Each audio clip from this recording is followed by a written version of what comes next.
안녕하세요. 전자입찰교육원입니다. 오늘은 발주처별 시공능력 공시액 평가 기준에 대해 알아보겠습니다. 저번 공동도급 영상을 보시면 오늘 영상이 더욱 이해가 잘 가실 것 같은데요. 못 보셨다면 위에 깜빡이는 링크 확인해주세요.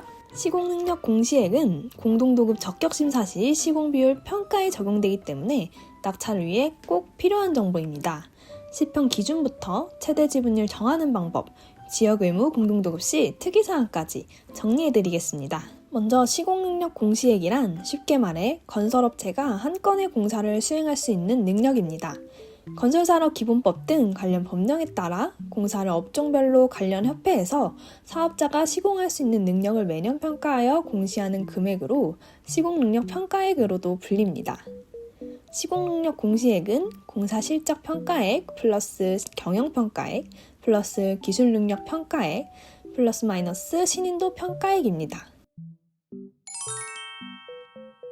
발주처별 시공능력 공시액 평가 기준을 살펴볼까요? 자료는 전자입찰교육원 학습지원센터, 종합자료실 실무자료에서 다운받으실 수 있습니다.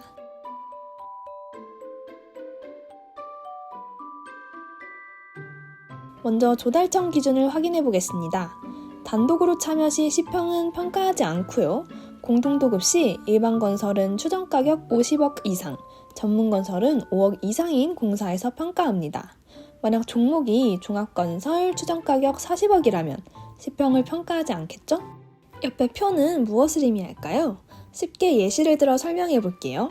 추정금액이 100억, 시공비율이 80%라 하면 내 업체에 필요한 시평은 80억 이상이어야 합니다. 그렇다면 시공비율을 무조건 높게 잡으면 될까요? 아니죠. 공동도급 시 최대 지분율을 먼저 계산해보고 참여해야 적격심사에서 탈락하지 않습니다. 최대 지분율을 구하는 공식은 조달청의 경우 시평 나누기 추정금액 곱하기 100.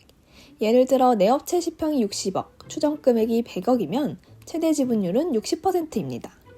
내 최대 지분율은 60%인데 80%로 출자를 한다면 적격심사에서 탈락할 수 있습니다.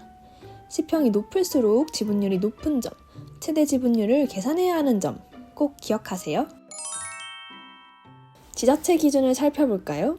단독으로 참여 시 시평을 평가하지 않지만 공동도급 시 일반건설은 추정가격 30억 이상, 전문건설 30억 이상, 전기, 통신, 소방 30억 이상 기준을 가지고 있습니다. 지자체의 최대 지분율 공식은 시평 나누기 입찰금액 곱하기 100인데요. 내 업체 시평이 20억, 입찰금액이 100억이라 할 때 20%가 최대 지분율이겠죠? 여기서 주목할 점, 지역의무 공동도급으로 참여한 지역업체는 시평액이 3배 범위 안에서 시공비율만큼 인정된다 써 있습니다. 이 말은 즉, 앞서 내 시평이 20억, 최대 지분율이 20%일 때 시평액이 3배 범위인 60%까지 최대 지분율을 정할 수 있는 것입니다. 전기, 통신, 소방은 해당되지 않는 점도 기억해주세요. 예제를 풀어볼까요? 잠시 화면을 멈추고 계산기를 사용해서 풀어보세요. 조달청 적격심사 기준을 적용하고 추정가격이 50억 이상이기 때문에 시공능력 공시액 평가를 하죠. 시공능력 공시액 평가, 각 업체의 시공능력이 추정금액 곱하기 시공 비율보다 커야 합니다. A 업체에 필요한 시평은 위와 같고요. B 업체에 필요한 시평 또한 보시는 화면과 같습니다. 이번엔 지자체 기준을 적용해서 풀어볼게요. 지방자치단체 적격심사 기준을 적용하고 추정가격이 30억 이상이기 때문에 시공능력 공시액 평가를 합니다. 시공능력 공시액 평가, 각 업체의 시공능력이 입찰금액 곱하기 시공 비율보다 커야겠죠. 그렇다면 A 업체에 필요한 시평은 화면과 같고요. B 업체에 필요한 시평은 화면과 같습니다. 오늘은 이렇게 발주처별 시공능력 공시액 평가 기준에 대해 알아보았는데요. 적격심사 시 꼭 알아야 하는 정보이기 때문에 기준서를 꼼꼼히 확인해야 합니다. 전자입찰교육원의 종합자료실에서 실무 자료를 다운받을 수 있으니 업무에 활용하시면 분명 도움되실 것 같습니다. 또한 전자입찰교육원의 적격심사의 이해에서는 시공경험 평가, 공동도급에 대해 보다 더 자세히 다루고 있으니 어려운 점이 있다면 교육 듣고 낙찰에 다가가 보세요.